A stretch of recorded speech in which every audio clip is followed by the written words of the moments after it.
According to the psychological and scientific model, the majority of people in their waking day, in a normal day, spend about 70% of their time living in stress.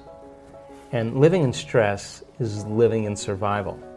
And the actual definition of stress is when your body's knocked out of homeostasis. Stress is when your body's knocked out of balance. The stress response is what your body innately does to return itself back to order. You have 3 types of stress. You have physical stress like trauma, injuries, accidents, falls. You have chemical stress like bacteria, viruses, blood sugar levels, heavy metals in food, hangovers, whatever.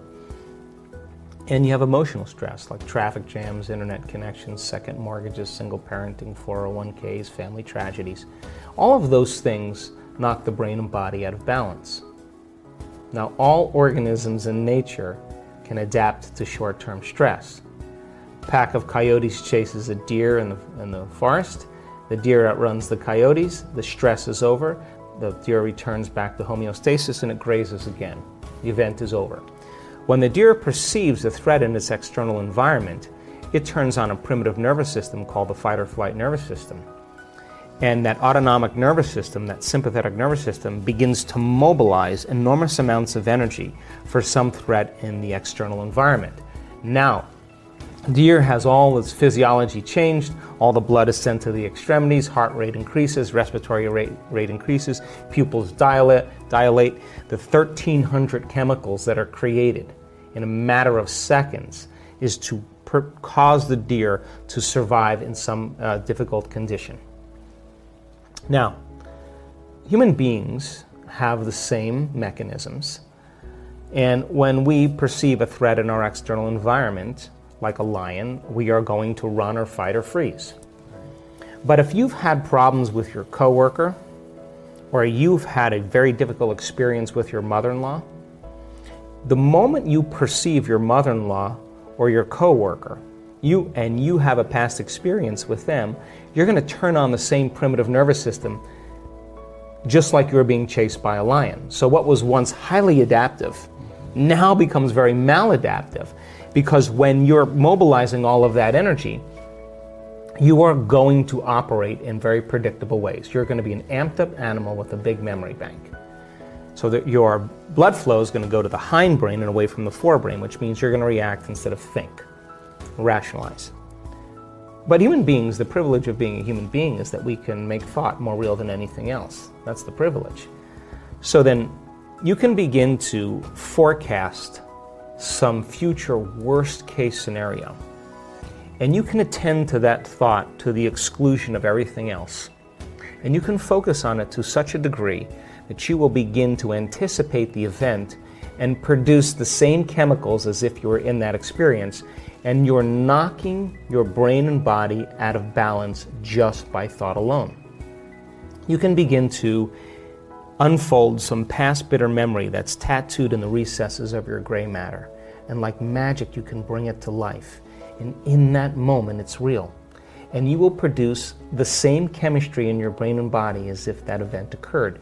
And your body, as the unconscious mind, is literally living that experience.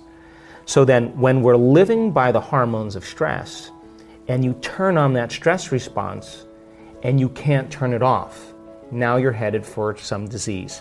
Because no organism in nature can tolerate living in emergency mode for extended periods of time. So if 70% of the time a person's living in survival, living in stress, in survival, what we do in order to survive is we are going to select the worst case scenario. And we are going to begin to plan our behaviors and our emotions in that experience, because anything less than the worst case scenario means we have better chances of survival. So we plan for the worst, we emotionally embrace it, and anything less means we can survive. So out of the infinite potentials in the quantum field, anxiety really represents a poor imagination, but it's highly adaptive if you're living in survival, because you got to get ready for that. So 70% of the time, people are selecting the worst case event in their life and emotionally embracing it, and they're programming their autonomic nervous system into a very specific destiny. And it turns out if you keep doing that and you create the emotions of fear and worry and anxiety.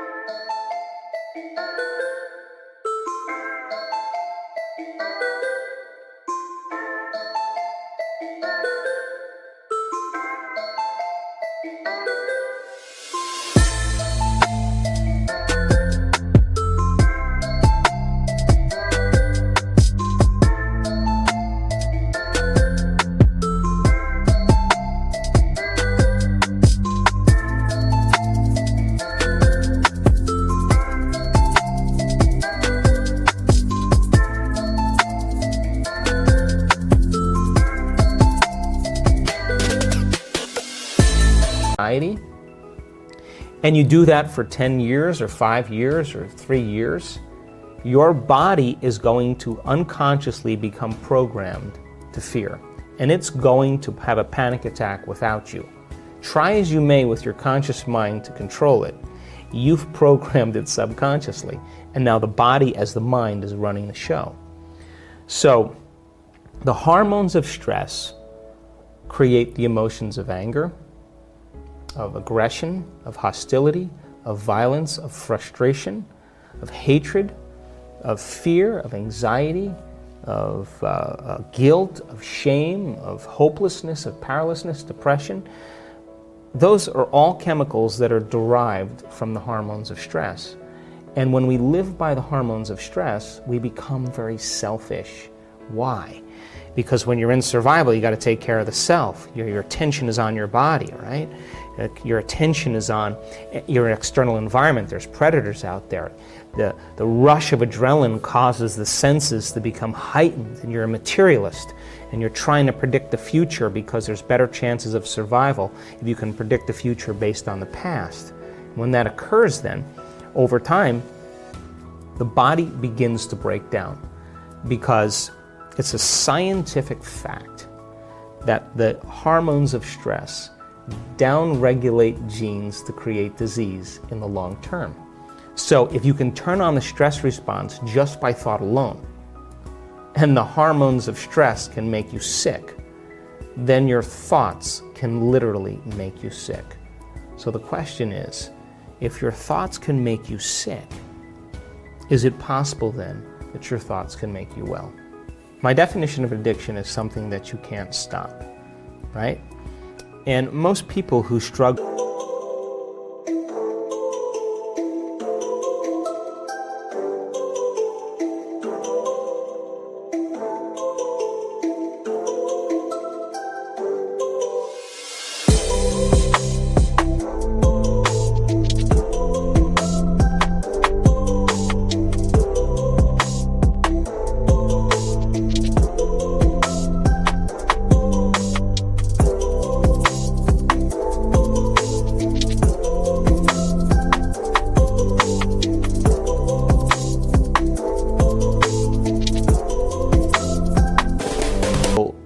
from addictions are trying to regulate and alter their internal state. Now, you and I have been hypnotized and conditioned into believing that change happens outside of us. People are looking for something outside of them to change their internal state. It's kind of a Newtonian principle. You wait for your wealth to come to feel abundant. You wait for your healing to occur to feel wholeness. You wait for your success to show up so you feel empowered. You wait for your new relationship to show up to feel love. You're waiting for the event outside of you to happen to change how you feel inside of you. That's cause and effect. And we're conditioned based on consumerism and marketing and programming that that's the way it works. To get something to relieve yourself. And the problem with that is that people begin to confuse true happiness with pleasure, and they're not the same thing. So people who have addictions like that typically have had some very difficult past experiences that have branded them emotionally, and they just don't know how to change. They just don't know, and they're just looking for some relief inside of them so that they can make that feeling go away. So we can become distracted by our external environment for a period of time, but then when you realize that the sports car or the new wardrobe or the vacation or whatever people do to try to make the feeling go away. The novelty of that thing outside of us wears off because we're trying to re-identify with our environment. And that goes away. The next thing that people do is they look for some immediate change. And so they take a drug. They drink something. They gamble. They watch pornography. And the event outside of them changes their internal chemistry. And the moment they notice that the pain or the emptiness goes away, the moment they feel differently, they look to see what caused it. And this is when the attachment begins. Here's the problem, though.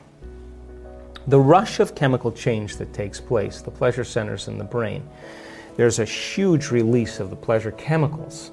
And the release, the intensity of those release of those chemicals begins to desensitize the receptor sites in the brain. So as the brain chemicals are released and the receptor sites become desensitized, the next time you gamble, the next time you take the drug, the next time you shop, you need a little bit more the next time. So then what happens is the pleasure centers start to get recalibrated to a higher and higher level. So you're always going to need more to make that feeling go away. Sounds like an addiction to me. And so people get lost because then without the dependency on that external substance, the body, which has become the mind, is craving its relief. And so an addiction really is when the body is the mind. So you may say with your conscious mind, I want to give up drinking, I want to give up pornography, I want to give up gaming, I want to give up over shopping, I want to give it up consciously. But the body has been conditioned from the past subconsciously. And so now the body's the mind. Now, no one's told people that true change can happen within them.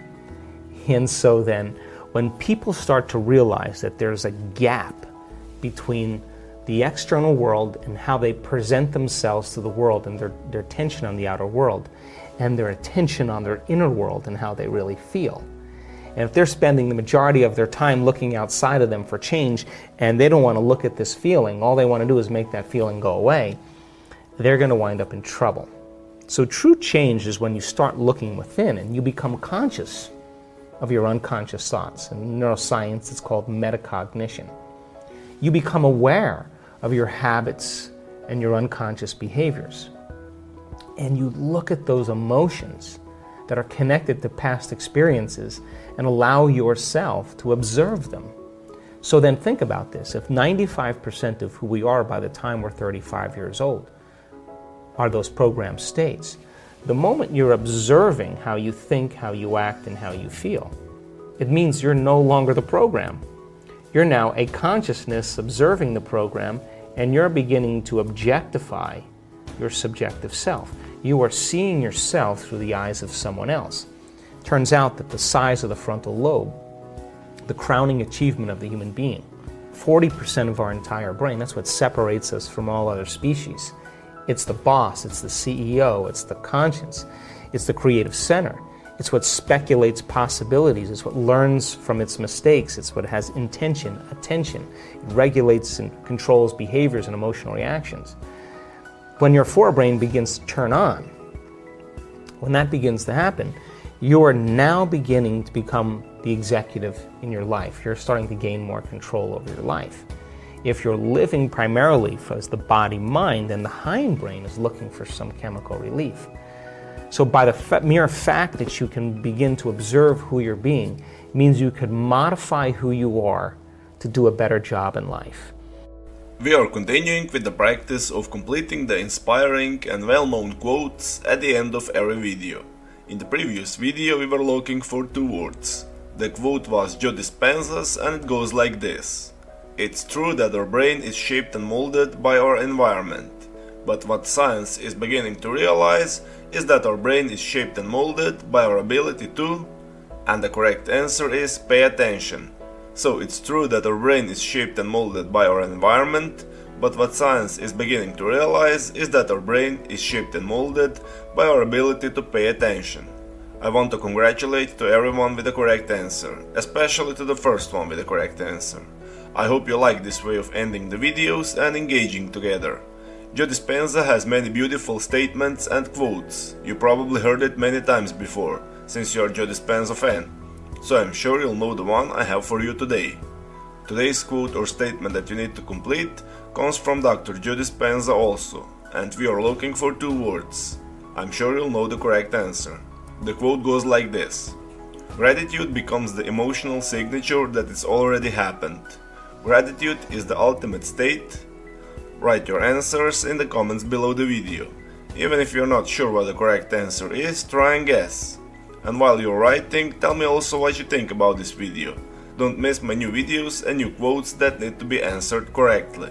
So subscribe and hit that bell button and don't miss any of the new videos. If you really like what we do here and want to support us, you can join our channel and our community for a symbolic fee and gain many other additional features. You can do that by clicking the join button next to the subscribe button, or you can click on the link in the description of this video. Stay good and have a great day!